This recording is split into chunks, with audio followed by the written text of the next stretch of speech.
మహాభారతం అధ్యాయం 14. లక్క ఇంటి నుండి తప్పించుకుంటున్న పాండవులు పెద్దల వద్ద మర్యాదపూర్వకంగా సెలవు తీసుకుని మిత్రులను కౌగిలించుకుని పాండవులు వారణావతానికి బయలుదేరారు. రాజపుత్రులు పురజనులు వారిని కొంత దూరం సాగనంపి తిరిగి వచ్చారు. ఒక్క యుధిష్ఠిరుడికి మాత్రమే అవగాహన అయ్యేలే విదురుడు జాగ్రత్త అని చెప్పాడు. తెలివైన శత్రువు ఉద్దేశాన్ని గ్రహించి వారికన్నా ముందంజ వేసే పని చేసిన వాడే అపాయం నుంచి తప్పించుకోగలడు.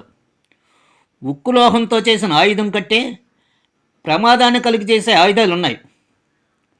బుద్ధిమంతుడైన వాడు వాటి నుంచి తప్పించుకోవాలంటే వాటి నుంచి తనను తాను కాపాడుకోవడానికి సాధనాల కోసం ప్రయత్నించాలి. అడవిని కాల్చేసే అగ్ని కన్నంలోని ఎలుకను కానీ సొరంగం చేసుకుని భూమిలో ఉండే ఏది పందిని కానీ ఏమీ చేయలేదు. బుద్ధిమంతుడు అయిన వాడు నక్షత్ర గణన వల్ల తాను ఏ పరిస్థితిలో ఉన్నదో తెలుసుకోగలడు అని అన్నాడు విదురుడు. దుర్యోధనుడు ఏదో కుట్ర చేసి ఉండొచ్చని దాని నుంచి తప్పించుకునే మార్గాన్ని పరోక్షంగా విదురుడు తనకు చెప్పాడనిపించింది యుధిష్ఠిరుడికి. విదురుడికి తనకు చెప్పిన అంశాలను కుంతీదేవికి వివరించాడు. పాండవులంతా మహాదానంతో ప్రయాణం ప్రారంభించారు. కానీ వారి గమనం రాను రాను విచార హృదయాలతో సాగుతుంది. వారణావత ప్రజలు పాండవుల రాకను విని ఎంతో ఆనందంతో వారిని పట్టణంలోకి ఆహ్వానించారు. పాండవుల కోసం నిర్మాణం మొదలుపెట్టిన ప్రసాదం పూర్తయ్యే వరకు వారిని ఇతర గృహాల్లో కొద్దికాలం ఉంచారు. భవంతి సిద్ధమైన వెంటనే పురోచండు ముందుండి వారిని అక్కడికి తీసుకువెళ్ళాడు.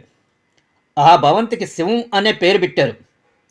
శివం అంటే అదృష్టం అని, శ్లేషగా అయితే మారణయంత్రం అని అర్థమవుతుందని చెప్తారు. యుధిష్ఠిరుడు విదురుడి మాటలు తలుచుకుని గృహాన్ని ఓ మారు జాగ్రత్తగా పరిశీలించాడు.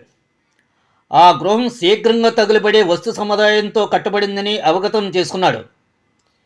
ఈ గృహం మారణయంత్రం అని మనకు తెలిసినా మనకి ఈ సంగతి తెలిసినట్టు పురోచండుకు తెలియకూడదు. సకాలంలో మనం పారిపోవాలి కనుక ఏమాత్రమేనా అనుమానాన్ని అతడు కలిగించినా మనం పారిపోవడానికి వీలు ఉండదన్నాడు యుధిష్ఠిరుడు భీముడితో. పాండవుల ఆ గృహంలో హాయిగా కాలం వెళ్ళబుచ్చుతున్నారు. ఎలాంటి చింత లేకుండా కాలం గడుపుతున్నారు. ఈలోగా విదురుడు పంపిన సైనికుడు పాండవులను రహస్యంగా కలిశాడు. మీరిక్కడికి వచ్చేటప్పుడు విదురుడు నర్మగర్భంగా కొన్ని మాటలు చెప్పాడు. నేను తన సహాయార్థం అంటే మిమ్మల్ని రక్షించడానికి విదురుడు పంపగా వచ్చానని చెప్పాడు సైనికుడు. అప్పటి నుంచి ఆ సైనికుడు పురోచండుకు తెలియకుండా రహస్యంగా అక్కడ చాలా దినాలు పనిచేశాడు. ఆ లక్క ఇంటి నుంచి పట్టణం వెలుపలికి ఒక సొరంగం తవ్వారు. ఇంటి గోడ పునాదుల నుంచి ఇంటి చుట్టూ ఉన్న కందకం నుంచి ఈ సొరంగం తవ్వారు. ఈ లక్కకోట ద్వారం వద్దనే పురోచండు ఇల్లు ఉంది. పాండవులు రాత్రిపూట సాయుధులే జాగ్రత్తగా ఉండేవారు.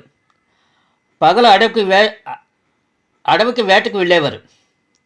పాండవుల లక్కింటిలో నివాసం చాలా కాలమైందని భావించాడు యుధిష్ఠిరుడికి. యుధిష్ఠిరుడు కూడా దుర్యోధనుల కార్యాచరణ కాలం సమీపించిందని తెలుసుకున్నాడు. యుధిష్ఠిరుడు తమ్ముళ్ళను పిలిచాడు. ఈరోజు మనం పారిపోవాలని, ఈరోజు తప్పితే పారిపోవడానికి కుదరదని, చావాల్సి వస్తుందని హెచ్చరించాడు. ఆ రోజే కుంతీదేవి తన కోటలోని సేవకులకు దాసదాసీ జనానికి విందు ఇచ్చారు.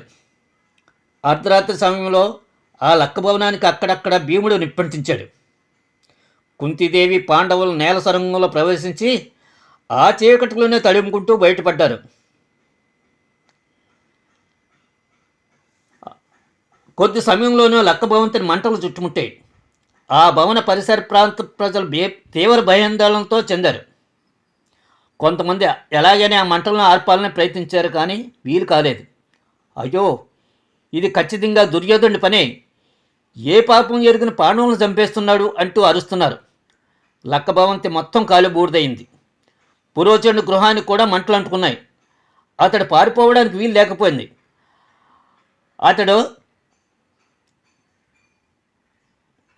అతడి దుర్మార్గపు స్వభావం అందరికీ తెలిసిన విషయం కావడం చేత ఆయన మరణించేటప్పటికీ ఎవరూ జాలిపడలేదు. లక్క భవంతి కాలిపోవడం గురించి వారణావత ప్రజలు హస్తినాపురానికి వార్త పంపారు. పాండవులను నివసించిన భవంతి కాలిపోయింది. మంటల నుంచి పాండవులు బయటపడే వీలు లేకపోయింది. వారు చనిపోయారు అని సమాచారం ఇచ్చారు. ధృతరాష్ట్రుడు అతని కుమారులు పాండవులు విషాదాంతంపై విచారం తెలపడానికి కట్టుబట్టలు వదిలి ఏకవస్త్రాలను ధరించారు. సోదరుడు కుమారులు చనిపోయినప్పుడు ఇలా వస్త్రాలు ధరించడం ఆచారం. పాండవులు కుంతి చనిపోయారని భావించి వారికి అంత్యక్రియలు నిర్వహించారు. వారి మరణానికి ఎంతో గాఢంగా విచారించినట్లు చూపరులు భావించడం కోసం గట్టిగా ప్రయత్నించారు. అంతమందిలోనే ఒక్క విదురుడు మాత్రమే విచారం కనపరచడం లేదనే భావన కొందరిలో వ్యక్తమైంది. ఆయన గొప్ప వేదాంత అయినందున అలా ఉన్నాడని భావించారు. వాస్తవంగా పాండవులు సులువుగా ప్రాణహాలు లేకుండా తప్పించుకున్నారని విదురుడి అభిప్రాయం. అతనికి విచారం అంటూ ఉందంటే అది పాండవులు పడుతున్న బాధల గురించే. అది మనస్సులో మాత్రమే, బయటికి కనిపించదు. భీష్ముడి విచారంలో మునిగి ఉన్నాడని తెలుసుకుని విదురుడు ఆయన వద్దకు వెళ్ళాడు. ఆయన్ను ఓదార్చుతూ జరిగిన విషయాన్ని, పాండవులు సురక్షితంగా ఉన్నట్లు తెలిసిన విషయాన్ని రహస్యంగా చెప్పాడు. తల్లి అన్నదమ్ములు నిద్రలేక జాగరూకులై ఉండటం వల్ల, భయదొండల వల్ల చాలా అలసిపోయారని తలిచాడు భీముడు.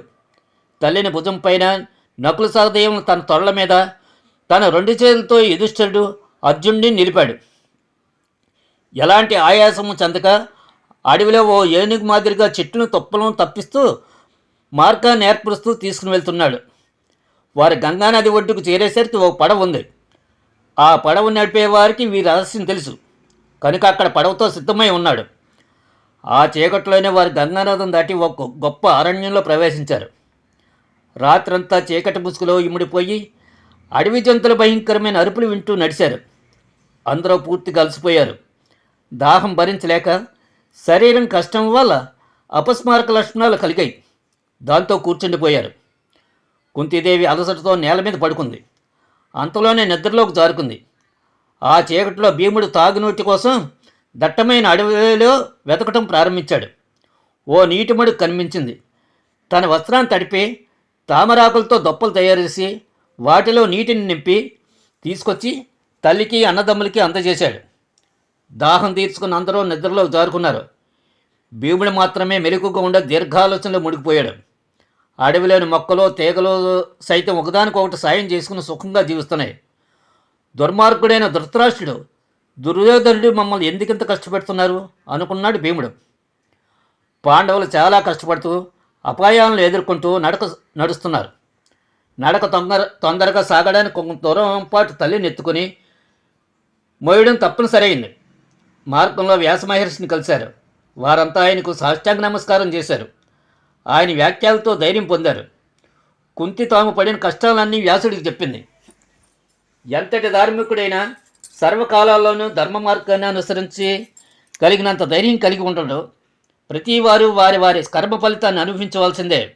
విచారాన్ని తావీకండి అన్నాడు వ్యాస మహర్షి. వారంతా వ్యాసుడి సూచనను అనుసరించి బ్రాహ్మణ వేషాలు ధరించి ఏకఛత్రపురంలో ప్రవేశించారు. అక్కడ ఒక బ్రాహ్మణ్ ఇంట్లో ఉంటూ మంచి రోజుల కోసం ఎదురు చూస్తున్నారు.